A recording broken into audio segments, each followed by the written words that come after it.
Bismillahirrahmanirrahim. Alhamdulillahirabbil alamin. Wassalatu wassalamu ala habibil mustafa abil qasim Muhammad. Allahumma salli ala sayyidina Muhammad wa ala ali sayyidina Muhammad wa alihi at-tayyibin at-tahirin wa ashabihil muntajabin. Wala khawla wala quwwata illa billahil aliyyil azim. Allahumma bihaqqi Muhammadin wa ali Muhammad salli ala Muhammad wa ali Muhammad warzuqna wa walidaina wa azwajana wa auladana wa dzurriyyatina min ba'dina hubba Muhammad wa ali Muhammad. Allahumma ahyina ala dzalik wa amitna ala dzalik wahsyurna fi zumrati man ahabba Muhammada wa ala Muhammad ma'a Muhammadin wa alihi ya karim. Bismillahirrahmanirrahim. Assalamualaikum warahmatullahi wabarakatuh. Alhamdulillah, segala puji bagi Allah yang mana kita masih diberikan kesempatan, diberikan umur hingga saat ini untuk bisa menikmati apa-apa yang telah diberikan Allah Subhanahu wa taala pada kita, khususnya diberikan kesempatan untuk bisa kembali belajar, mendiskusikan serta meneliti akidah dan keyakinan yang telah kita ketahui. Keyakinan-keyakinan yang kita pahami dan kita diskusikan pada saat-saat ini adalah pemahaman-pemahaman yang sangat layak untuk diapresiasi.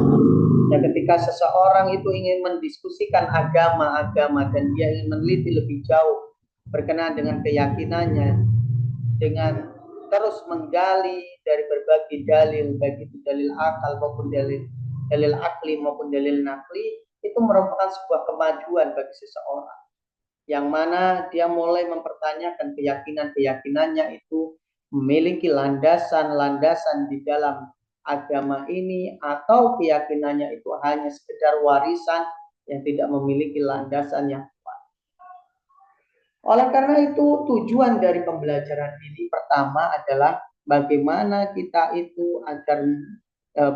agar kita itu memiliki keyakinan yang berlandaskan pada fondasi yang kuat, yaitu fondasi baik secara nakli, yaitu secara nas, baik dari Al-Quran maupun hadis, maupun secara akli, yaitu secara akal pun kita bisa memperkuat keyakinan kita itu dan tidak mudah runtuh ketika diserang oleh orang-orang yang tidak sepemahaman dengan kita. Artinya kita ingin membuat keyakinan kita itu sekuat mungkin, dan fondasi yang kita jadikan landasan itu kita buat sedemikian rupa sehingga tidak mudah runtuh.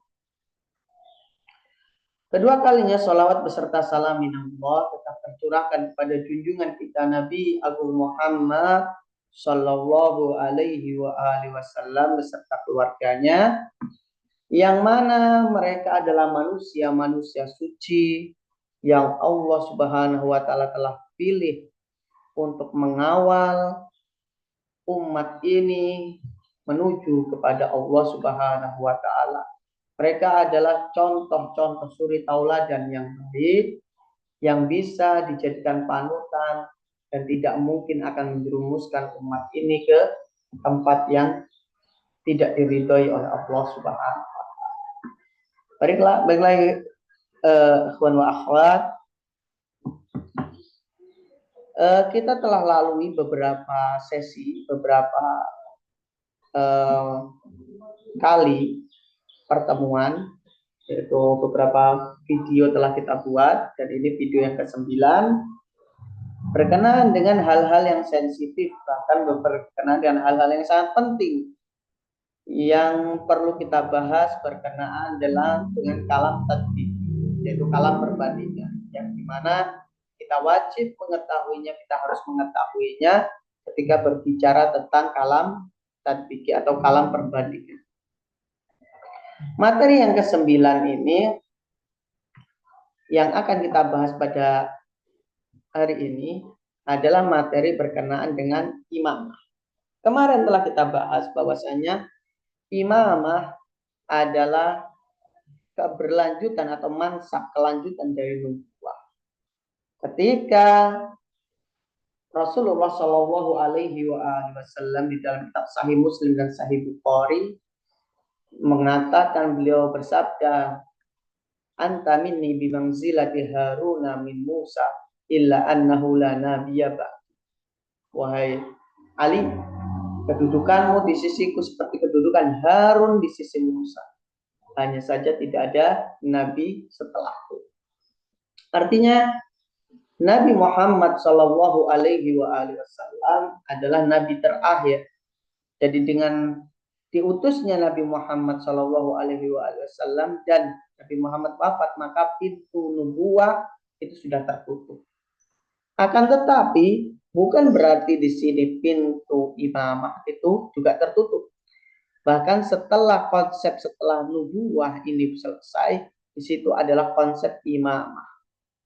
Seperti di dalam berbagai riwayat dijelaskan al-a'immatu, yaitu al-a'immatu ba'di isna asya, bagaimana di dalam kitabnya Nabiul Mawaddah, di dalam kitab Faraidus Simtain karangan Imam Juwaini dan yang lain-lain dikatakan al-a'immatu ba'di isna asya. Imam setelahku itu ada 12. Artinya konsep imamah ini adalah konsep keberlanjutan dari nubuwah. Perbedaannya hanya saja di imamah mereka para imam itu tidak menerima wahyu yang berbentuk syariat. Artinya syariat sudah sampai pada puncak kesempurnaan dan tidak lagi perlu ada syariat yang baru. Seorang imam tugasnya hanya mengawal syariat ini agar tidak terjadi penyelewengan. Tugas imam di tengah-tengah umat adalah memberikan hidayah serta mengawal mereka untuk sampai pada maksad atau tujuan yang tinggi, yaitu tujuan yang menyampaikan mereka kepada Allah Subhanahu wa Ta'ala. Materi yang ke-9, imamah keniscayaan atau ketidakniscayaan, yaitu keniscayaan atau ketidakniscayaan ismah. Yaitu seorang imam itu harus maksum atau tidak harus maksum. Artinya dia itu ismah bagi seorang imam itu harus atau tidak. Berkenaan dengan pembahasan ini, bahwa ismah bagi seorang imam itu merupakan, kalau ada pertanyaan, ismah bagi seorang imam itu keniscayaan atau tidak, itu harus atau tidak, di tengah-tengah kaum muslimin terjadi perbedaan pendapat. Artinya ini bukan hal yang disepakati oleh kaum muslimin. Di tengah-tengah kaum muslimin ketika ditanya imam itu ismah wajib maksum atau tidak, yaitu kemaksuman bagi seorang imam itu harus atau tidak, maka di sini ada dua pendapat. Ahli sunnah berpendapat bahwa ismah bukan sebuah keniscayaan bagi seorang imam. Artinya seorang imam bagi ahli sunnah tidak wajib dia maksum. Dia boleh, imam fasik pun diperbolehkan. Artinya apa? Imam tidak wajib maksum dan seorang fasik pun bisa menjadi seorang imam dalam pandangan ahli sunnah. Sedangkan Syiah atau Imamiyah itu sebaliknya. Mereka berpendapat bahwa imam harus maksum. Imam harus maksum sebagaimana imam ini Nabi harus maksum, imam pun harus maksum. Kenapa? Karena berdasarkan dalil-dalil yang ada, baik dari Al-Quran maupun dalil hadis, dinyatakan dengan jelas bahwasanya imam-imam itu adalah mereka maksum. Artinya kemaksuman bagi seorang imam itu adalah sebuah keniscayaan dan tidak ada lagi sebuah pernyataan.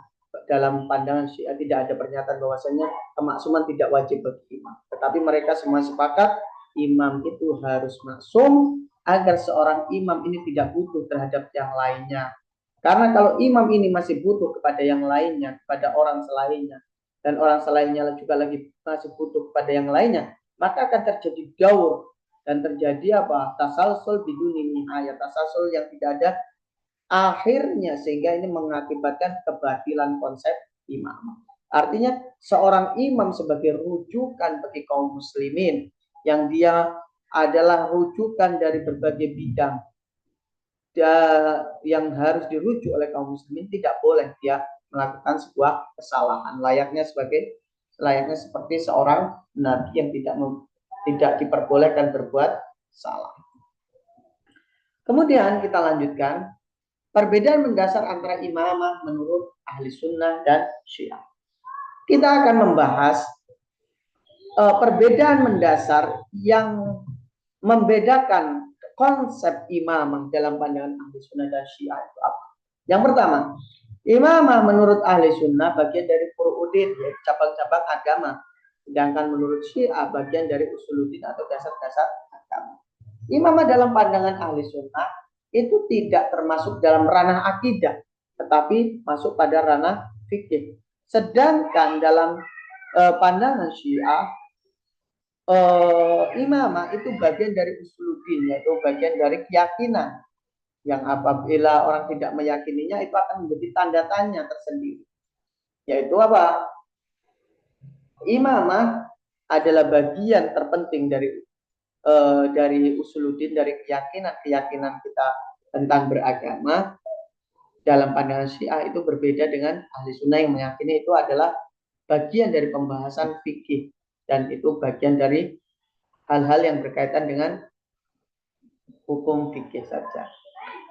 Kemudian perbedaan yang kedua, menurut ahli sunnah imamah adalah mansab kepemimpinan di dunia saja. Artinya ahli sunnah meyakini bahwasanya imamah atau kepemimpinan setelah Rasulullah Shallallahu Alaihi Wasallam itu hanya berkaitan dengan masalah dunia saja, dan mereka tidak meyakini bahwasanya imamah itu juga berkaitan dengan masalah akhirat, sehingga dalam waktu yang sama orang di masa itu meyakini Abu Bakar, Umar, Utsman itu sebagai khalifah, tapi dalam waktu yang sama juga dalam masalah agama mereka merujuk kepada Sayyidina Ali bin Abi Thalib alaihissalam.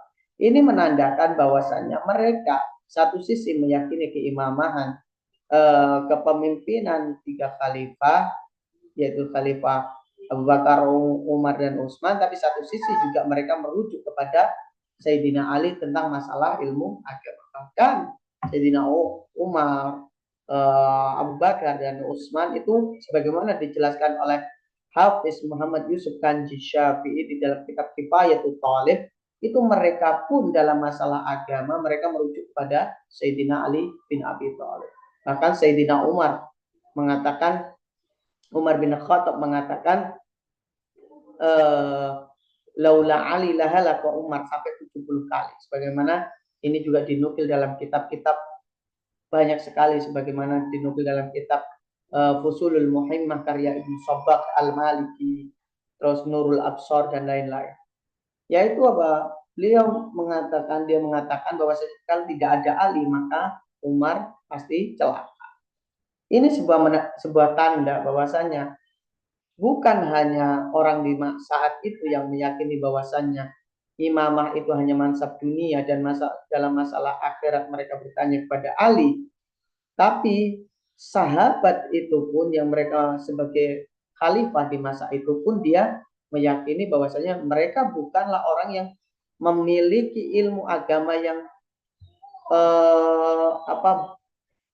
banyak, bukan orang yang beragama yang memiliki ilmu agama yang sangat mumpuni, sehingga dalam masalah agama pun mereka masih merujuk pada Sayyidina Ali bin Abi Thalib. Artinya menurut ahli sunnah imamah adalah mansab, hanya kepemimpinan di dalam dunia saja, sedangkan Syiah meyakini bahwasannya imam atau imamah adalah mansab atau kedudukan seperti kedudukan para nabi yang dimana mencakup dunia dan agama, yaitu mencakup dunia dan akhirat.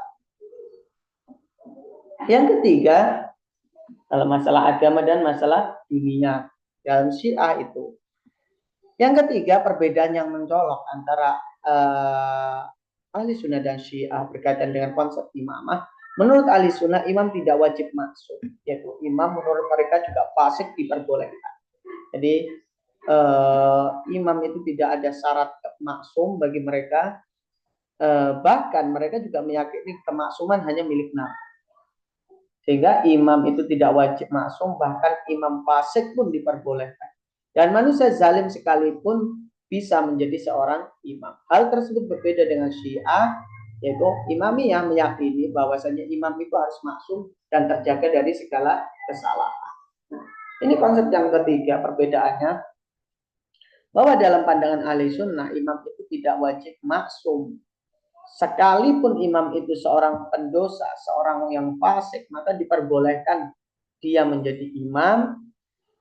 Tentu konsep ini berbeda dengan Imamiyah yang meyakini imam itu harus maksum dan harus terjaga dari kesalahan.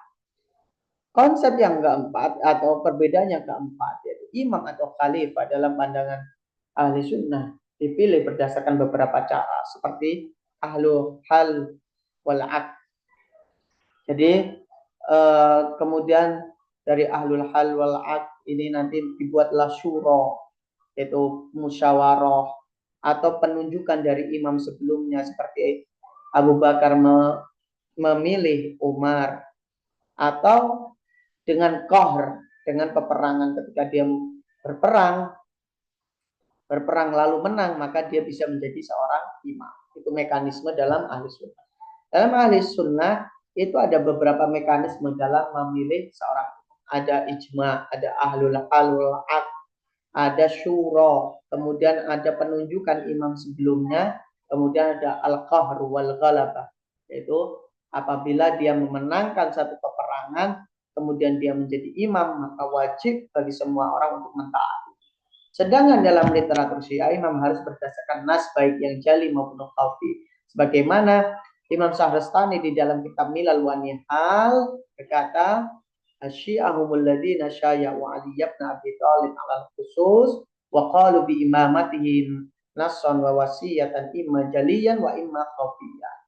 Artinya menurut Imam Syahrastani, Syiah adalah mereka yang meyakini, yang mereka menolong Ali bin Abi Thalib dan meyakini keimamahannya, baik secara nas jali maupun nas khafi, baik secara yang terang-terangan maupun yang tidak terang. Artinya apa? Dalam pandangan Syiah, mekanisme seorang imam itu ditunjuk langsung oleh Allah, bukan dipilih oleh manusia, sehingga itu membutuhkan dalil baik nas yang berbentuk jali maupun khafi. Itu 4 perbedaan imamah dalam pandangan ahli sunnah dan Syiah. Lalu kita akan berbicara salah satu dari perbedaan ini, yaitu apa? Menurut ahli sunnah imam tidak maksum dan manusia zalim sekalipun bisa menjadi seorang imam, akan tetapi hal tersebut berbeda dengan Syiah. Syiah meyakini keniscayaan, yaitu imam itu harus maksum dan tidak boleh melakukan kesalahan. Jadi ini paham ya, maksudnya perbedaan antara imamah, perbedaan tentang konsep imamah, atau perbedaan antara imamah menurut ahli sunnah dan Syiah. Menurut Imamiyah dan sebagian ahli sunnah, yaitu sebagian ahli sunnah ini sangat kecil. Mereka adalah kelompok-kelompok orang yang seperti misalnya pengarang kitab Tazkiratul Khawas, yaitu Sibtu Ibnu Jauzi di dalam kitab Tazkiratul Khawas. Kemudian misalnya An-Na'imul Muqim fi Hitratin Naba'il Azim, yaitu Imam Syarifuddin Mausuli Asy-Syafi'i, beliau bermadzhab Syafi'i.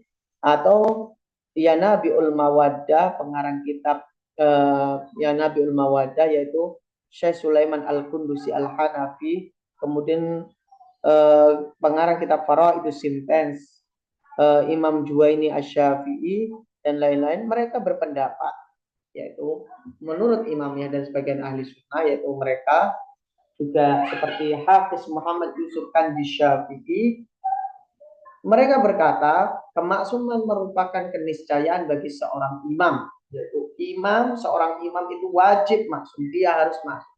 Apa alasannya? Karena apabila imam sekaligus hujah Allah di muka bumi ini tidak maksum, maka melazimkan kebutuhan yang lain dan seterusnya. Dan ini mustahil.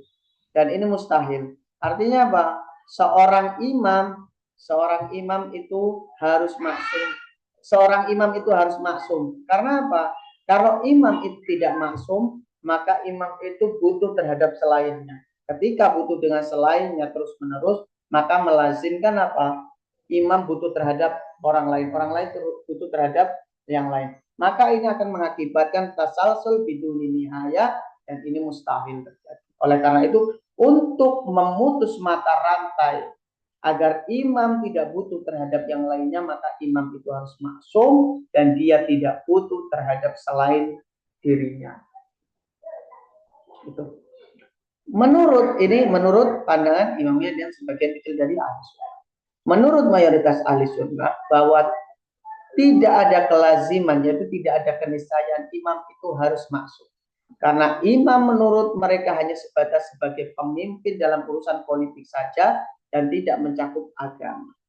Menurut mereka, bahwasanya karena imam ini mansabnya hanya dalam masalah urusan siasi, urusan politik, maka tidak diwajibkan imam itu maksum, tidak diharuskan imam itu maksum. Bisa saja imam itu adalah seorang pendosa, seorang yang fasik, seorang yang misalnya dia memang pelaku dosa-dosa, dan itu tidak ada kaitannya, dan itu tidak membuat zarar, tidak masalah bagi mereka. Kenapa? Karena imam bukanlah seperti nabi yang diwajibkan maksum.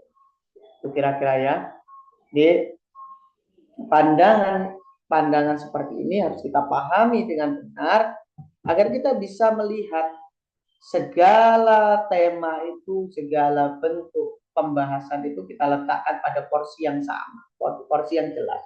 Artinya ketika ahli sunnah meyakini imam itu tidak maksum, kenapa? Karena mereka meyakini imam itu hanya mansab dalam siasi, dalam dunia politik saja, sehingga dalam dunia politik tidak mengharuskan imam itu maksum. Tetapi ketika seseorang atau satu kelompok meyakini imam itu tugasnya bukan hanya berkaitan dengan siasi politik saja, tetapi juga berkaitan dengan masalah agama, mengawal keberlanjutan syariat ini yang merupakan keberlanjutan dari kepemimpinan seperti nubuah, maka di situ diharuskan kemaksuman itu. Kenapa? Karena kalau seandainya imam itu sendiri tidak maksum, maka dia masih butuh terhadap selainnya. Dan orang yang selainnya pun masih butuh kepada yang lain, maka ini mengharuskan tasalsul. Untuk menjaga tasalsul atau daur ini, maka diharuskan imam itu la yahtaj ila ghairi. Imam itu tidak butuh terhadap selainnya.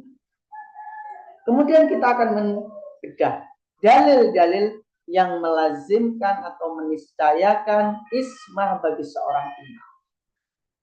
Kita akan buka pada surah Al-Baqarah ayat 124.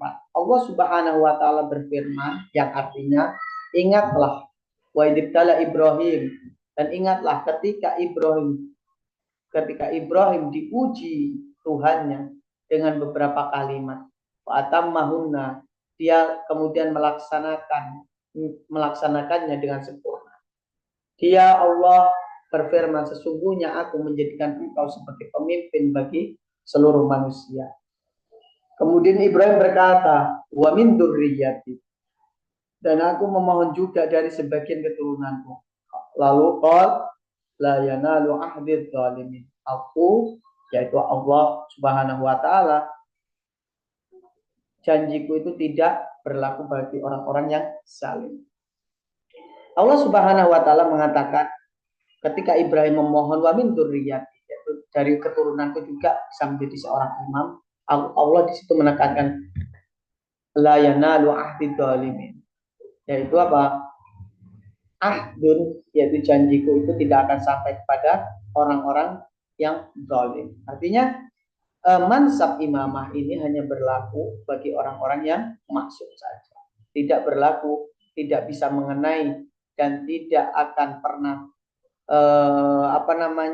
menjadi seorang imam orang yang zalim. Zalim itu zalimun lin nafsi wa zalimun lil ghairi. Zalim terhadap dirinya sendiri maupun zalim terhadap orang lain. Jadi zalim ini lebih maknanya lebih luas dari sekedar zalim lil ghairi. Jadi di situ ada dia zalim terhadap dirinya sendiri maupun zalim terhadap yang selainnya. Maka apa? Orang yang tidak zalim terhadap dirinya maupun kepada orang lain, maka itu disebut orang yang maksum. Di dalam kitab Nabiul Mawaddah, juga di dalam kitab Faraidus Sintain, juga di dalam kitab Mawaddatul Qurba, juga di dalam kitab Manaqib Murtadawiyah karangan Maulana Saleh At-Tirmidzi Al-Hanafi, di sana dijelaskan bahwasanya Rasulullah Shallallahu Alaihi Wasallam mengatakan, Ana wa Ali wal Hasan wal Husain, aku, Ali, Hasan dan Husain wa tis'ah, yaitu dan 9 dari keturunan Husain, mutahharuna ma'sumun, adalah orang-orang yang suci dan maksum. Nah, riwayat ini juga mempertegas bahwasanya imam-imam yang 12 sebagaimana di dalam kitab Sahih Muslim, dalam kitab Sahih Bukhari dijelaskan, la yazalu amrun nasi madiyan ma waliyuhum isna asyara rajulan kulluhum min Quraisy, atau la yazalu amrun nasi madiyan ma waliyuhum isna asyara rajulan kulluhum, seperti ini. Semuanya mengerucut bahwasanya 12 orang ini dari Quraisy. Lalu dalam kitab Nabiul Mawaddah juga dijelaskan kulluhum min Bani Hashim. Yang dimaksud Quraisy, meskipun Quraisy ini banyak, ada sebagian yang mengatakan di saat itu Quraisy itu ada 24 kabilah. Tetapi apakah semua ke konsep imamah ini apakah mengena kepada mereka semua? Tidak. Tetapi kulluhum min Bani Hashim. Yang dimaksud kulluhum min Quraisy ay kulluhum min Bani Hashim, sebagaimana ditekankan dalam kitabnya Nabi Muhammad. Semuanya dari Bani Hashim. Nah, semuanya dari Bani Hashim ini oleh Rasulullah Shallallahu Alaihi Wasallam dijelaskan bahwasanya mereka semuanya adalah maksum, orang-orang yang maksum. Ana wa Ali wal Hasan wal Husain, dan 9 dari keturunan Al Husain adalah orang-orang yang suci dan maksum. Itu dalil-dalil yang dikemukakan. Kemudian akwal, perkataan ulama, yaitu ulama lalu menyimpulkan apa dari ini semua. Nah, perkataan ulama berkenaan dengan kelaziman ismah bagi seorang imam ini tentunya sebagian dari ulama ahli sunnah yang sepakat dengan Syiah tentang masalah imam itu harus maksum.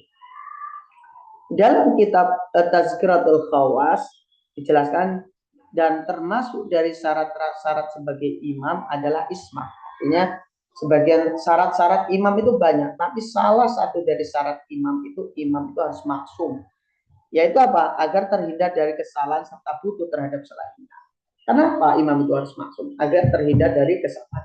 Karena kalau seseorang itu tidak maksum, maka ihtimalul khata, yaitu ada kemungkinan dia itu berbuat salah. Ada kemungkinan dia berbuat salah. Bukan wajib salah loh ya. Tetapi bukan wajib salah, tetapi ada kemungkinan dia berbuat salah. Nah, agar terhindar dari kesalahan serta butuh terhadap selainnya, maka apa? Jika imam tidak maksum, maka masih butuh terhadap selainnya. Kalau imam itu tidak maksum, maka imam itu masih butuh terhadap pandangan selainnya. Kenapa?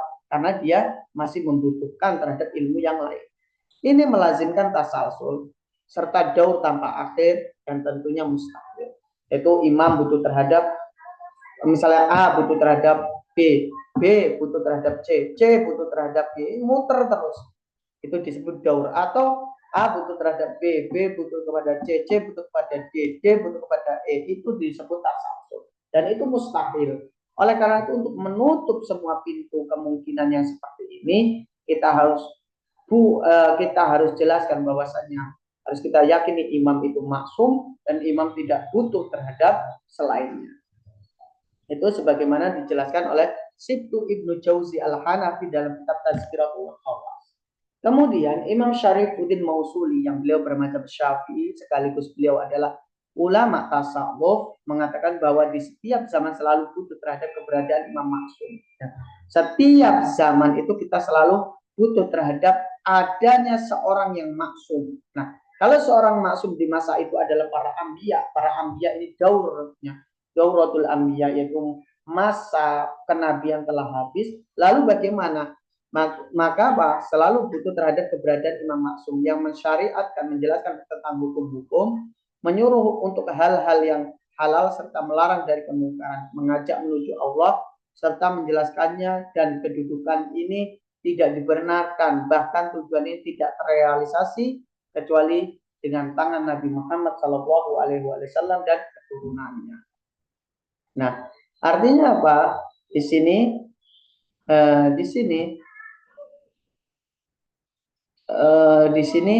dijelaskan bahwasanya kebutuhan kita terhadap seorang maksum itu adalah sebuah keniscayaan. Seorang maksum itu sangat dibutuhkan di tengah-tengah umat ini. Untuk apa? Untuk mengawal perjalanan syariat ini. Kalau di zaman nubuwah, di zaman para nabi, ya, orang maksum itu adalah nabi. Tetapi setelah nabi wafat, kebutuhan kita itu tidak hilang. Kita tetap butuh terhadap keberadaan orang maksum ini. Untuk apa? Untuk mengawal perjalanan syariat ini agar tidak menyeleweng, agar tidak terselewengkan sebagaimana syariat-syariat sebelumnya. Dan ini tidak bisa terrealisasi menurut pandangan Syekh Syarifuddin Al-Mausuli kecuali di tangan Nabi Muhammad Shallallahu Alaihi Wasallam dan keluarganya. Lanjut, ini mungkin paham ya, karena juga tidak terlalu rumit tentang masalah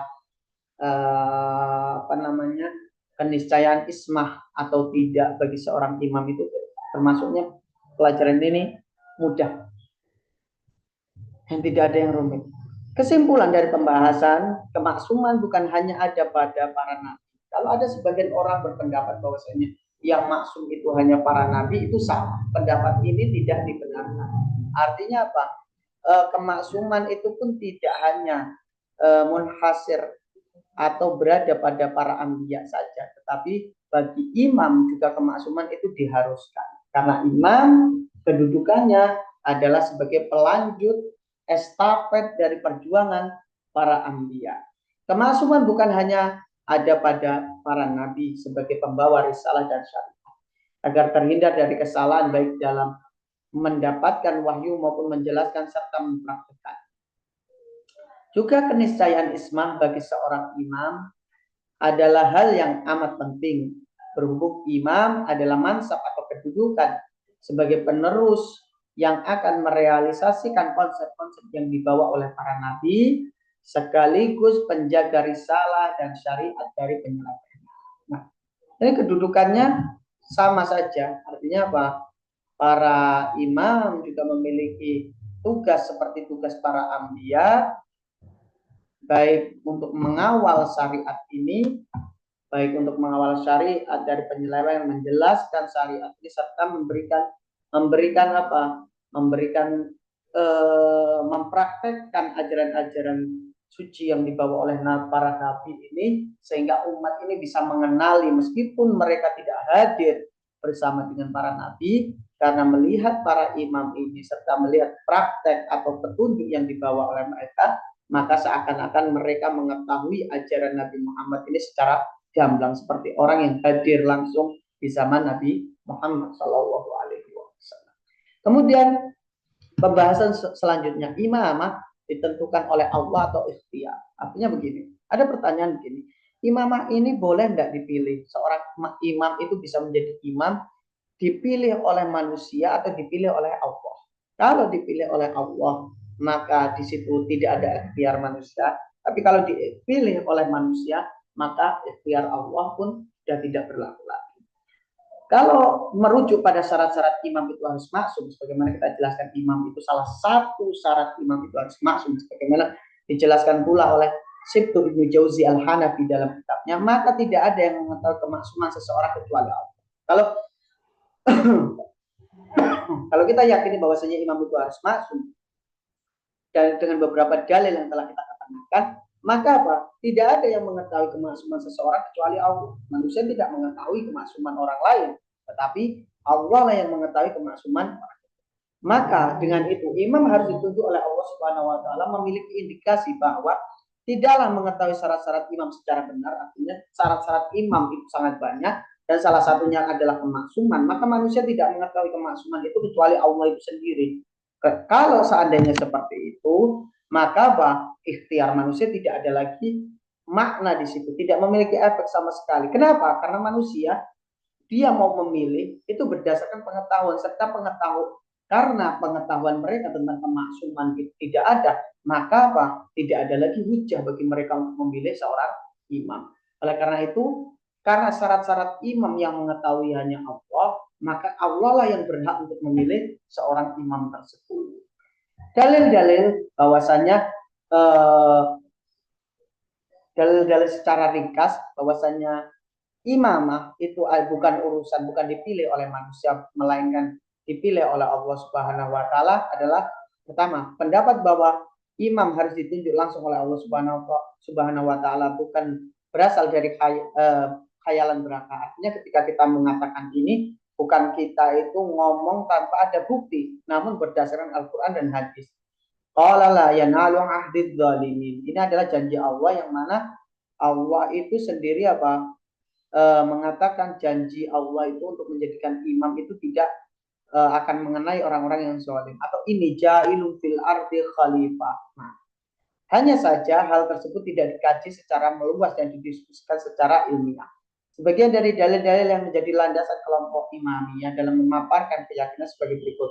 Rasulullah Shallallahu Alaihi Wasallam bersabda dalam kitab Bidayah wa Nihayah maupun dalam kitab-kitab yang lain, itu dijelaskan ketika ada satu orang bertanya, wahai Muhammad, apabila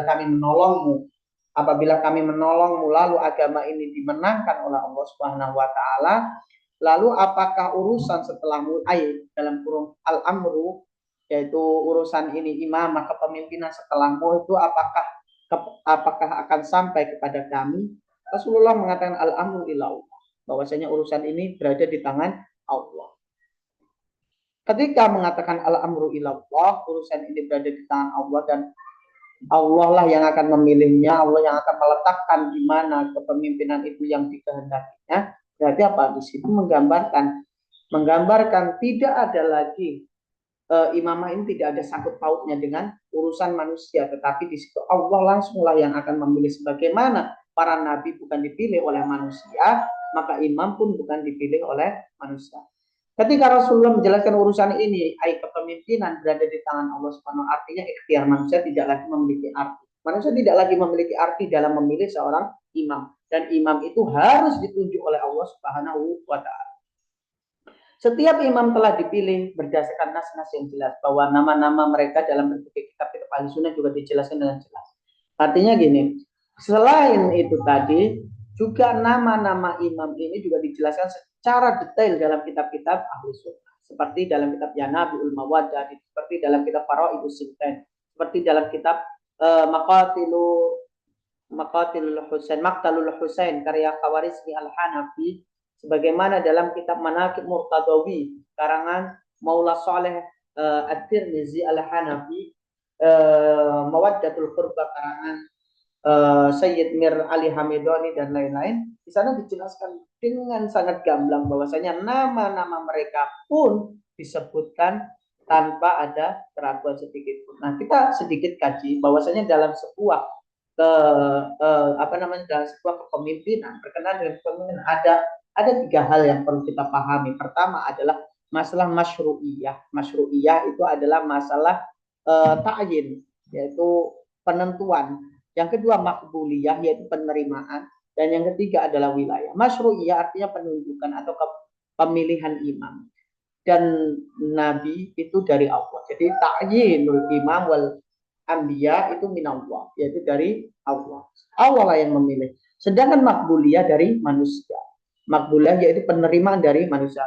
Sekarang jadi contohnya, nabi meskipun tidak diterima oleh kaumnya, dia tetap menjadi seorang nabi. Bukan berarti kenabiannya hilang karena tidak diterima oleh manusia.